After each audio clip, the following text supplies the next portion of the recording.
G'day, I'm Joel. I'm a personal trainer from Bondi Beach, Australia. And in March 2020, I had a tumour removed from my brain.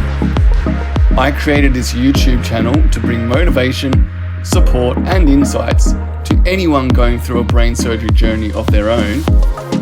I would love to help as many patients and their families as possible. If what I'm saying is helpful, please like and subscribe. I will never be 100% again, and here's why.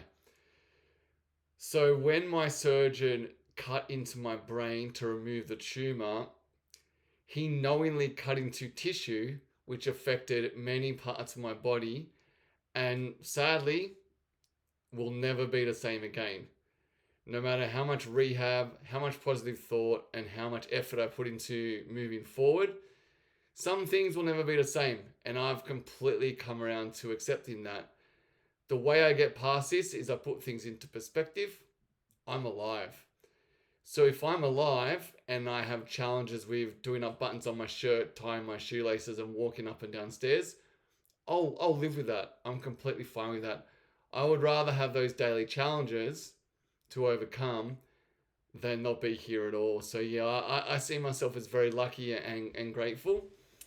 Uh, it was also quite cool. My surgeon, Dr. Charlie Teo, for many people in Australia, you would know him. For those of you who are in other countries, you may not have heard of him. He is absolutely excellent at looking after people who have very challenging to operate on brain tumors. And he's become a very good friend of mine, and we check in with each other throughout the year. And he's a great human being, and I wouldn't be here without him. He's that smart. He told me and my family what would happen to my body once he did cut in to get the tumor out. So he let me know that the coordination on my left hand side would completely go out the window. So an easy way to think of it, pretend the right hand side of my body is sober and completely fine and functional, and the left hand side of my body is drunk. So it's a little bit less coordinated. Its target accuracy is way off. And another good analogy I use is if we went down the pub and I walked up to a bar and I ordered 2 drinks, I would have to carry them back one at a time to the table because the drink in my left hand would completely shake and I would spill most of it. So my surgeon warned me about that, the lack of coordination in my left hand side, which affects fine motor skills, so buttoning shirts, tying shoelaces, picking little things up. It also affects my balance and walking up and down stairs.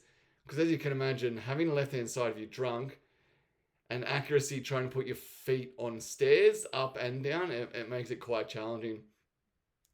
So he did warn me that my coordination and my walking will be severely affected and potentially for life. It's come a long way. I literally couldn't stand up for a month after surgery, and I couldn't walk 3 months after surgery. I was stuck in my bed. Eventually, with persistence, positive thought, and a lot of rehab, I can now walk and get around, but I do walk like a bit of a little drunk penguin.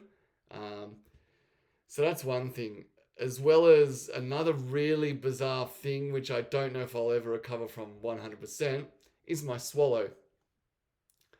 Such a bizarre symptom to ever hear of.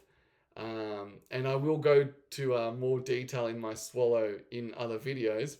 But basically, I couldn't eat or drink for 3 months after surgery. I had to get fed through a tube, initially through my nose into my stomach. And then after a while, they drilled a hole through my tummy and straight into my stomach, and I would feed myself with a tube and a glorified protein shake 4 to 5 times a day. So not being able to eat and me loving food was very challenging, and still to this day, nearly 5 years on, I have to be very conscious of when I swallow foods, drinks, and even my own saliva, because I can nearly choke on most days. It's still a massive challenge and a chore. And for those people who are close to me and work with me, they can attest to the fact that I cough a lot and I choke on my saliva. a couple of times a day, every day. And it does sound like I'm choking to death, and I promise them, and I promise you that I'm not. So, coordination, walking, and swallowing have been completely affected, and I don't know, and I don't think they'll ever come back to 100%. And I just want to premise this, guys, with those of you who are watching it are also brain surgery survivors. No two recovery journeys are ever the same. My tumor was in a different part of my brain than potentially yours is. So hopefully you don't have the side effects or deficits that I do. I'm just sharing my story and what had happened to me to give you guys a bit of insights. I have met other people in forums and the brain tumor community that do have the exact same post-op symptoms as me and the same daily challenges and struggles that I go through. So mine are fine motor skills and being uncoordinated on my left-hand side, challenges with walking, especially up and down staircases, and also swallowing. And I've also had challenges with my eyesight, especially in that left-hand side, which has basically become uncoordinated all through from my toes up until my eyes. So initially, straight after brain surgery, I had severe double vision. I couldn't see a thing. Everything was like going around in circles like this. And as you can imagine, when you are laying in a hospital bed for 10 weeks, you've got a lot of spare time on your hands, and you probably wanted to sit there and binge watch Game of Thrones or House of the Dragon or something like that. I couldn't even do that. I remember trying to watch a rugby league game of my favorite team, and I literally could not, as much as I concentrated on watching it, I couldn't see the footage. And sadly, my team lost. I could still listen to it, so I was listening to the commentary. And then to this day, like, I'm still seeing an ophthalmologist. My eye has severe dryness because the neurons and the nerves going to my eye don't work correctly. So there's no tear secretion, and my eye doesn't naturally build the moisture up that it should. So I use eye drops all day long to keep my eye moist, for lack of a better word, and keep it hydrated.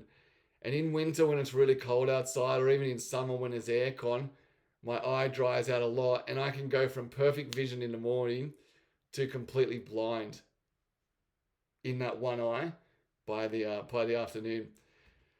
The way I stay positive through all this stuff is, like, I say to myself, I'm right hand dominant and have been my whole life, and thank goodness it's affected my left hand side and not my right hand side. So I can still drive, I can still write, I can still type, I can still carry most things. I can still get through a functional life because it is my less dominant side that has been affected. Although it does feel really, really uncoordinated, and it is challenging trying to carry two separate things at once. But I look at the silver lining of the birth of my son. So he's now 13 months and he's running around and doing lots of things. He will naturally jump and fall, and it helps me to recover and rehabilitate because my left hand has to instinctively quickly grab him and stop him from falling. So he's been a good little rehab challenge in itself. So to wrap this video up, will I ever get back to 100%? For me, it's a no. I will never get back to running up and down staircases like I used to as a PT. I will never get back to doing burpees. I will never get back to swinging a golf club. These things I've accepted, but I'm here. I'm alive. So I'm stoked that I can move forward. Yes, I won't be able to swing a cricket bat or a baseball bat as well as I used to. I won't be able to play football. This is a Chelsea shirt. I love Chelsea. I won't be able to play football as well as I used to. But I'm alive. I'm breathing. I'm achieving other things in my life, career-wise, socially, relationships, family-wise, that I'm very, very, very happy and grateful and lucky to be able to say I could do. Because if the brain tumor was left and we didn't operate and have these side effects, my surgeon told me my heart and lungs would have stopped and I would have died. So it was a pretty easy decision to operate, knowing that these deficits would happen and that I wouldn't be back to 100% ever again. I'm not saying that you and your surgery and your recovery journey, you won't get back to 100%. I've honestly interacted with hundreds of people in the comments and the DMs on my Instagram and Facebook, and as well as Facebook forums that I'm in. They are fully recovered. And I know many of you watch my channel for motivation and insights.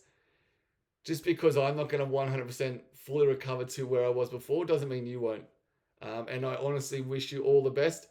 And my number one piece of advice is get stuck into your rehab. Never stop learning, never stop moving. Even with my challenge side, I try and use my challenge side a lot for turning on light switches, for pressing lift and elevator buttons, for carrying bags, even though it feels really, really, really uncoordinated. And the bags eventually continually bash into my knee as we walk along. If you don't use it, you'll lose it. And I'm not a neurosurgeon, but I can talk around neuroplasticity. The more you do use your challenge side, the better it does become. I've improved drastically over the past 5 years in my recovery. And just because I'm not going to return to how I once was, doesn't mean that I can't improve drastically. So, guys, I'm now making it a little kind of unique selling point about my channel. I'm only going to make videos of the questions that my followers ask in the comments. So if you have a question, don't assume that I'll just randomly make a video on it. Please pop it in the comments below.